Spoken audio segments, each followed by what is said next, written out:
1940 இது இரண்டாம் உலகப் போர் நடந்துட்டு இருந்த காலகட்டம். இந்த போர்ல ஜெர்மனியும் ரஷ்யாவும் அதிகமா மோதிக்கிறாங்க. ஹிட்லர் தலைமையிலான ஜெர்மனி படை என்ன பண்ணாங்கன்னா ஒரு வகையான ஊக்க மருந்து தயாரிக்கிறாங்க. பெர்விட்டின் போன்ற ஊக்க மருந்து. இப்படி உருவாகின ஊக்க மருந்து ஜெர்மனி சோல்ஜர்ஸ் எடுத்துக்கிட்டதால தான் அதிகமா பலமா இருந்தாங்க. எந்த அளவுக்குன்னா இவங்க இரவு நேரம் கூட தூங்காம போர் புரியுறாங்க. இப்படி இரவெல்லாம் தூங்காம போர் புரிஞ்ச ஜெர்மனி சோல்ஜர்ஸை பார்த்த ரஷ்யன் கவர்மெண்ட் ஜெர்மனி சோல்ஜர்ஸ் எல்லாருமே ஊக்க மருந்தை உட்கொண்டு தான் இந்த மாதிரிலாம் இரவெல்லாம் கண்முழிச்சு போர் புரியுறாங்க அப்படின்னு நினைக்கிறாங்க. ஜெர்மனி சோல்ஜர்ஸ் எடுத்துக்கிற இந்த ஊக்க மருந்தை விட நம்ம இன்னும் அதிகமான ஒரு பவர்ஃபுல்லான ஊக்க மருந்தை கண்டுபிடிக்கணும்னு நினைக்கிறாங்க. புது ஊக்க மருந்தை கண்டுபிடிக்கிற ஆராய்ச்சியில ஈடுபட்டு இதன் விளைவா அந்த கெமிக்கலையும் கண்டுபிடிக்கிறாங்க. ஜெர்மனி கண்டுபிடிச்ச அந்த ஊக்க மருந்தோட விளைவு எப்படி இருக்கும்னா 36 மணி நேரம் தான் நீடிக்கும். ஆனா இவங்க இதை விட இன்னும் எஃபெக்டிவா இருக்கணும் அப்படிங்கிறத கண்டுபிடிக்கிறாங்க. இவங்க கண்டுபிடிச்ச அந்த ஊக்க மருந்தை மிருகங்களுக்கும் செலுத்தி டெஸ்ட் பண்றாங்க. இப்ப அந்த ஊக்க மருந்தை மனிதர்களுக்கும் செலுத்தி ரிசர்ச் பண்ணணும்னு நினைக்கிறாங்க. 30 நாள் ஒரு மனிதன் தூக்கம் இல்லாம இருந்தா என்ன ஆகும்? அப்படி இருந்தா அவங்களுடைய செயல்பாடுகள் எப்படி இருக்கும்? இன்னைக்கு நம்ம வீடியோல ரஷ்யன் ஸ்லீப் எக்ஸ்பெரிமெண்ட்டை பத்தி தான் பார்க்க போறோம். வாங்க வீடியோக்குள்ள போகலாம். இந்த கதை துவங்குற சமயம்னு பார்த்தாக்க 1940ஓட பிற்பகுதினே சொல்லலாம். அதாவது இரண்டாம் உலக போர் நடந்து கொண்டுட்டு இருந்த அந்த ஒரு நேரம். அந்த நேரம் தான் ஹிட்லரோட நாசி படைக்கும் சோவியத் யூனியனுக்கும் கடுமையான ஒரு போர் நடந்துட்டு இருக்கிற ஒரு சமயம். இந்த போர்ல தன்னோட நாடு தான் வெற்றி அடையணும்னு எல்லா நாடுகளுமே கடுமையா போராடுறாங்க. அந்த நேரத்துல தான் ரஷ்யா ஒரு கெமிக்கலை கண்டுபிடிக்கிறாங்க. ரஷ்யா என்ன நினைக்கிறாங்கன்னா, என்னதான் நம்ம வெப்பன்ஸ் எல்லாம் கண்டுபிடிச்சாலுமே சோல்ஜர்ஸ் தூங்குற அந்த நேரத்துல எதிரி நாடுகள் நம்மளை தாக்குறதுக்கு நிறைய வாய்ப்புகள் இருக்கு அப்படின்னு அவங்க பயப்படுறாங்க. சோல்ஜர்ஸை பொறுத்த வரைக்கும் அவங்களால அதிக நேரம்லாம் தூங்க முடியாது. இந்த போர் நடந்துட்டு இருக்கிற நேரத்துல சோல்ஜர்ஸை பொறுத்த வரைக்கும் ஒரு 4 to 5 மணி நேரம் வரையும் தூங்கினாலே அதுவே பெரிய விஷயம்தான். ஏன்னா போருன்னு வந்துட்டா எதிரி நாடுகள் எப்போ வேணாலும் அவங்க தாக்குதலை ஆரம்பிக்கலாம். அதனால இவங்க தூங்குற அந்த 4 to 5 மணி நேரம் இவங்க தூங்காம இருக்கணும் அப்படின்னு நினைக்கிறாங்க. அதனால சோல்ஜர்ஸ் தூங்காம இருக்கிறதுக்காக ரஷ்யா ஒரு கெமிக்கலை கண்டுபிடிக்கிறாங்க. கெமிக்கலை கண்டுபிடிச்சா மட்டும் போதுமா? அதை டெஸ்ட் பண்ண வேணாம். அதுக்காக மனிதர்களும் தேவைப்படுறாங்க. அதுக்காக அவங்க அடிமைகளை தேர்ந்தெடுக்கிறாங்க. இந்த சோதனைக்காக சிறையில் அடைச்சி வச்சிருந்த வேற்று நாட்டு கைதிகள்கிட்ட ஒரு டீல் போடுறாங்க. அது என்ன டீல் அப்படின்னாக்க, ஒரு சோதனைக்காக 30 நாள் ஒரு அறைக்குள்ள நீங்க தூங்காம இருக்கணும். இதுக்கு நீங்க சம்மதிச்சா விடுதலை அப்படின்னு சொல்றாங்க. இப்ப அந்த சிறையில இருந்து இதுக்கு சம்மதிச்சு 5 பேர் முன் வர்றாங்க. ரஷ்யா இப்ப அவங்களோட சோதனைய ஆரம்பிக்கிறாங்க.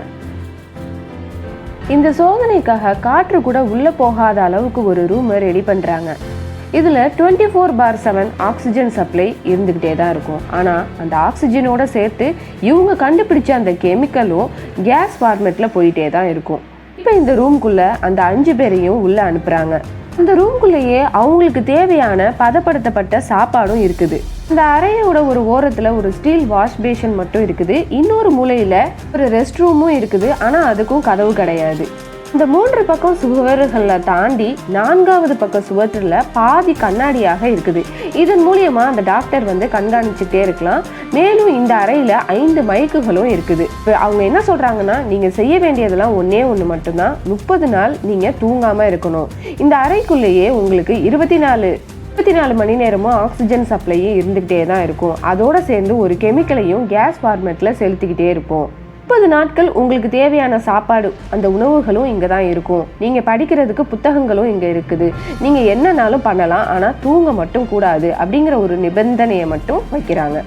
இது மூலமாக வெளியில் உள்ளவங்கள பார்க்கலாம். ஆனால் உள்ளே இருக்கிறவங்களுக்கு எதுவுமே இதெல்லாமே தெரியாது.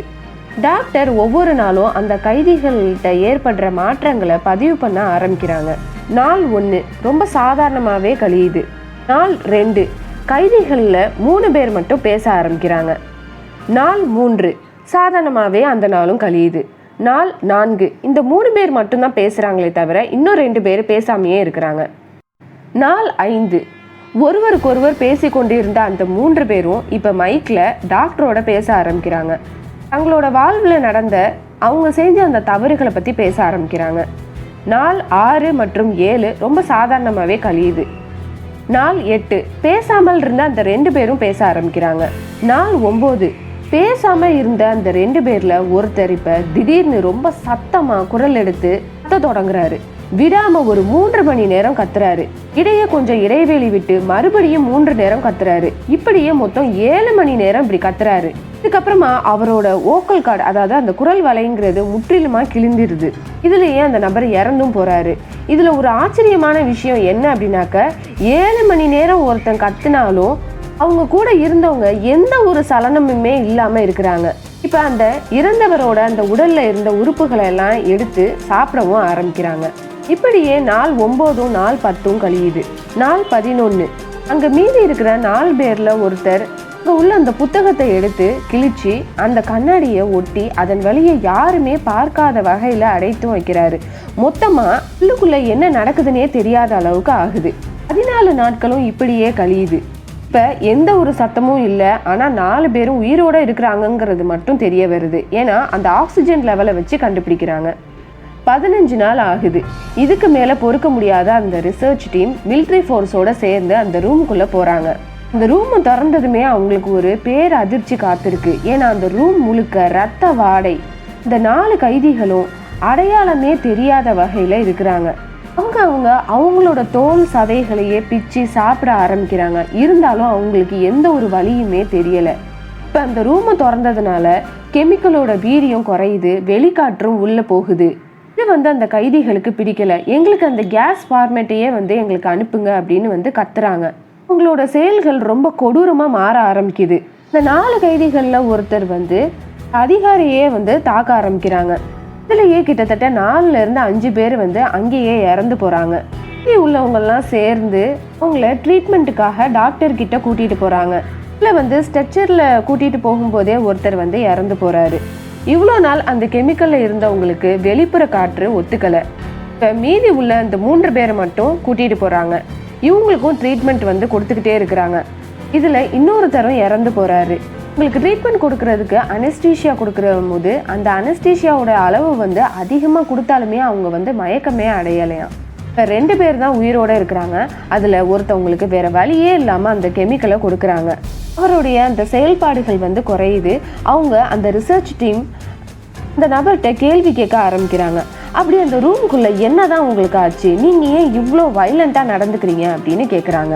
அதுக்கு அந்த நபர், உங்களுக்கு இன்னுமா புரியல, ஒரு மனிதனோட நல்ல விஷயங்களை எல்லாத்தையும் எடுத்துட்டு உங்களை வாழணும் அப்படின்னு சொன்னா அவங்க எப்படி வாழ்வாங்க?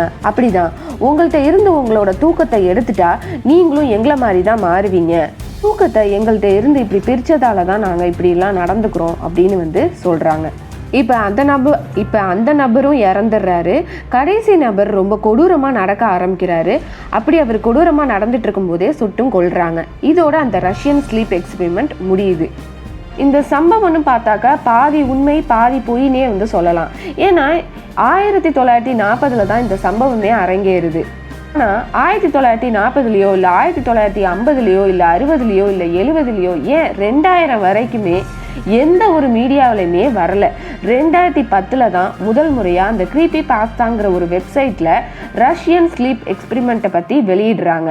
இந்த க்ரீப்பி பாஸ்தாங்கிற வெப்சைட்டே ஒரு என்டர்டெயின்மெண்ட் பேஸ் பண்ண ஒரு வெப்சைட்டு தான். இந்த ஹண்டிங் க்ரீப்பி பாஸ்தா அப்படிங்கிறதுலேயே அந்த வெப்சைட்லேயே இது ஒரு ஃபிக்ஷனல் ஸ்டோரி அப்படின்னு மென்ஷன் பண்ணியிருப்பாங்க. இது ரிலீஸ் ஆனப்போ இது உண்மையாகவே நடந்திருக்கும் அப்படின்னு நிறைய மக்கள் நம்புகிறாங்க.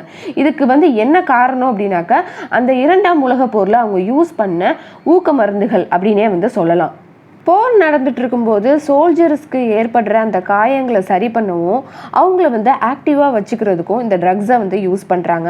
ஆனால் இவங்க இதை ஷார்ட் டேர்மாக தான் யூஸ் பண்ணுறாங்க. இது மாதிரி ஒரு லாங் டேர்மாக, அதாவது ஒரு 15 days ஒரு கெமிக்கலை கண்டினியூஸாக அவங்க கொடுக்கல, ஒரு ஷார்ட் டேர்மாக தான் அவங்க பயன்படுத்துகிறாங்க. இதெல்லாம் வச்சு பார்க்கும்போது அந்த மக்கள் என்ன நினைக்கிறாங்கன்னா, ஒருவேளை இவங்க இதை பயன்படுத்தி இருக்கலாம் அப்படின்னு நினைக்கிறாங்க. ஆனால் இதுக்கு எந்த ஒரு ஆதாரமுமே கிடையாது. ரஷ்யன் ஸ்லீப் எக்ஸ்பெரிமெண்ட் அந்த காலத்தில் தன்னோட போர் வீரர்கள் தூங்காமல் இருக்கிறதுக்காக ரஷ்யா அந்த கெமிக்கலை கண்டுபிடிக்கிறாங்க. இந்த கெமிக்கலை அந்த கைதிகள்கிட்ட அவங்க சோதனைக்காக அதை செலுத்துகிறாங்க. ஆனால் அந்த முயற்சி அவங்களுக்கு தோல்வியிலேயே போய் முடியுது. கதை ரொம்ப நம்பும்படியாக இருக்கிறதுனால இதை உண்மை அப்படின்னு வாதாடுறாங்க ஒரு சிலர். ஆனால் இதற்கான ஆதாரங்கள் எதுவுமே இல்லாததுனால குறித்து இணைய ஆராய்ச்சியாளரான சாரா மெக்குரி அப்படிங்கிறவங்க வந்து சில ஆராய்ச்சியில் வந்து மேற்கொள்கிறாங்க. அதில் அவங்க என்ன சொல்கிறாங்கன்னா, இந்த கதையை வந்து 2010 தான் ஒரு வெப்சைட்டில் தான் முதல் முறையாக இதை வந்து பதிவிடுறாங்க. மக்களை பொறுத்த வரைக்கும் இது மாதிரியான மர்மமான கதைகள் தான் உங்களுக்கு வந்து படிக்கவோ இல்லை பார்க்கவோ பிடிக்கும். அப்படிங்கிறதுனால இந்த கதை வந்து ரொம்பவே வந்து பெரும் அளவில் வந்து பரப்பவும் பட்டிருக்கு அப்படின்னு வந்து அவங்க சொல்கிறாங்க. இந்த ஹண்டிங் க்ரீப்பி பாஸ்தாங்கிற வெப்சைட்டில் இந்த கதையை வந்து இது வந்து ஒரு சூப்பர் நேச்சுரல் ஃபிக்ஷனல் ஸ்டோரி அப்படின்னு மென்ஷன் பண்ணியிருப்பாங்க. அதாவது இயற்கைக்கு முரண்பட்ட, அதாவது அப்பாற்பட்ட ஒரு கற்பனை கதை அப்படின்னே வந்து சொல்லியிருப்பாங்க. ஏன்னா ஒரு மனிதனுக்கு தூக்கங்கிறது ஒரு தேவையான ஒரு விஷயம்னே சொல்லலாம். அதே மாதிரி ஒரு மனுஷனுக்கு தூக்கம் இல்லை அப்படின்னாக்கா அதில் வந்து எவ்வளோ ஒரு ப்ராப்ளம் வந்து அவங்க ஃபேஸ் பண்ணுவாங்கங்கிறதும் தெரியும். ஏன்னா எந்த விதமான ஒரு மோசமான விளைவுகளும் இதனால் ஏற்படவும் கூடும். அதனால் தூக்கங்கிறது நமக்கு ஒரு தேவையான ஒரு விஷயம். இப்போ நீங்கள் சொல்லுங்கள், இந்த ரஷ்யன் ஸ்லீப் எக்ஸ்பெரிமெண்ட்டுங்கிறத ரஷ்யா வந்து உண்மையாகவே இதை வந்து கைதிகள்கிட்ட வந்து இதே மாதிரி ஒரு கெமிக்கலை செலுத்தி இந்த இதில் வந்து ஆராய்ச்சி செஞ்சுருப்பாங்களா இல்லையா அப்படிங்கிறத நீங்கள் வந்து கமெண்ட் செக்ஷனில் வந்து சொல்லுங்கள். இல்லை இது கண்டிப்பாக ஒரு ஃபிக்ஷனல் ஸ்டோரியாக தான் இருக்குமா அப்படின்னாலும் அதையும் வந்து சொல்லுங்கள்.